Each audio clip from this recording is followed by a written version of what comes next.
Hello friends, welcome to Rishu creations. Friends, ఇది రిషిధార ప్రేమ కథ part 7. Friends, మొదటి నుంచి చూడాలనుకుంటే ఛానల్లో ఉన్నాయి, ప్లీజ్ చూసేసేయండి ఫ్రెండ్స్. అలాగే నచ్చితే తప్పకుండా లైక్ చేసి ఛానల్ అయితే సబ్స్క్రైబ్ చేసుకోండి. ఇక కథలో అయితే సత్తి రిషితో మాట్లాడడంతో తప్పకుండా వస్తానని చెప్తాడు. ఆ తర్వాత ఇక రిషి, మామ్, నేను ఇండియా వెళ్ళాలనుకుంటున్నాను అని చెప్పిన వెంటనే ఇద్దరు షాక్ అవుతారు. అదేంటి రిషి, ఇప్పుడెందుకు సడన్గా ఇండియాకి అని అంటుండడంతో, లేదు మామ్, అయినా నేను తాతయ్యని చూడాలని అంటాడు. దాంతో ఇక వాళ్ళ మామ్ డాడ్ షాక్ అవుతారు. ఏంటి, నీకు మీ తాతయ్య గారు గుర్తున్నారా రిషి అని అంటుంటే, అవును, నాకు తాతయ్య గారు గుర్తున్నారు, అందుకోసమే నేను ఇండియాకు వెళ్ళాలని అంటాడు. దాంతో మేము కూడా వస్తాం నాన్న అని అంటుండడంతో, లేదు డాడ్, నేనే వెళ్తానని చెప్తాడు. కానీ వాళ్ళ అమ్మ నాన్న ఒప్పుకోరు. నువ్వు అప్పుడు కూడా అలా ఇండియాకి వెళ్ళేసి వస్తూనే ఇక్కడికి వచ్చాక ఇలా యాక్సిడెంట్ అయింది, అందుకోసం నేను ఒక్క నిమిషం కూడా మేమిక ఒంటరిగా వదిలిపెట్టాం, మేము కూడా నీతో పాటే వస్తామని చెప్పడంతో సరేనని చెప్పి అందరూ కలిసి ఇండియాకైతే వెళ్తారు. ఆ తర్వాత వాళ్ళ తాతయ్య వాళ్ళ ఊరికి వెళ్తాడు రిషి. అక్కడికి వెళ్ళిన తర్వాత ఇక వాళ్ళ తాతయ్య, ఏంటి నాన్న రిషి, ఒక్క ఫోన్ లేదు, అసలు ఏమైంది అని అడుగుతూ ఉంటే, తాతయ్య అని చెప్పి ఇక వాళ్ళ అమ్మ నాన్న జరిగిన విషయం మొత్తం చెప్తారు. దాంతో, ఇంత జరిగితే నా దగ్గర ఎందుకు దాచిపెట్టారని అంటుండడంతో, మీ ఆరోగ్యం సరిగ్గా లేదు కదా నాన్నగారు, ఒకవేళ మీకు రిషికి ఇలా యాక్సిడెంట్ అయిందని గతం మర్చిపోయాడని తెలిస్తే మీకేమవుతుందన్న ఉద్దేశంతోనే చెప్పలేదు, అంతేకాని ఇంకే ఉద్దేశం లేదని అంటారు. ఆ తర్వాత ఇక సతీ, రిషి బాబు, మిమ్మల్ని అర్జెంటుగా వసు కలవాలంటుంది అని చెప్తాడు. వసు ఎవరు అని అంటుంటే, అదేంటి బాబు, వస్తారని మర్చిపోయారా అని అడుగుతాడు.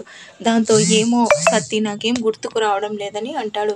దాంతో, సరే అయితే మీకు అన్నీ గుర్తుకొస్తాయి, తనని కలిస్తే అని వాళ్ళిద్దరు కలిసే చోటికైతే తీసుకెళ్తాడు. ఇక వసుధార రిషి కోసం వెయిట్ చేస్తూ ఉంటుంది. ఇక రిషిని చూసిన వసుధార చాలా ఎమోషనల్గా రిషి అంటూ పరిగెత్తుకుంటూ వచ్చి కౌగిలించుకుంటుంది. ఇక రిషి అలానే చూస్తూ ఉంటే, నేను గుర్తుకు లేనా అని అప్పుడు వాళ్ళ మధ్య జరిగిన సంఘటనలు మొత్తం ఇక చెప్పడంతో రిషికి అయితే గుర్తొస్తుంది.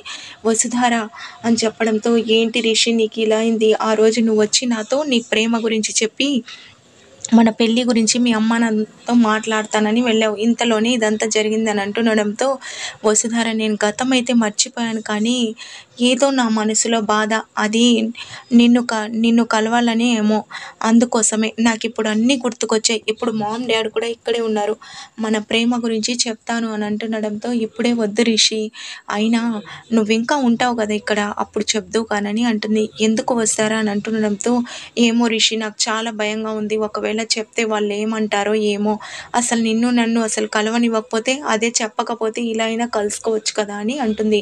దాంతో రిషి, నీకేమన్నా పిచ్చా, అయినా ఇంకా నేను లేట్ చేయడం మంచిది కాదు, మా మామ్ డాడ్ నన్ను ఏంజల్కి ఇచ్చి పెళ్లి చేయాలని అనుకుంటున్నారు, అప్పుడు కూడా నేను చెప్పకుండా సడన్గా ఎంగేజ్మెంట్ ఆపి ఇండియాకి వచ్చాను, ఇప్పుడైనా చెప్పాలి కదా అని అంటుండడంతో, ప్లీజ్ రిషి, ముందు మన ఇద్దరం చాలా ప్రేమగా మాట్లాడుకోవాలి, అప్పుడే నువ్వు చెప్దువు కానీ తొందరపడి చెప్పొద్దని అంటుంది. దాంతో రిషి, ఏంటో వస్తారని ప్రవర్తన ఏంటో నాకు అర్థం కావడం లేదు అని అంటుండడంతో, నా భయం నాకు ఉంటుంది కదా, ప్లీజ్ రిషి అని చెప్పడంతో సరే అని అంటాడు. ఆ తర్వాత ఇక రిషి వసు రోజు కలుసుకుంటూ మాట్లాడుకుంటూ ఉంటారు.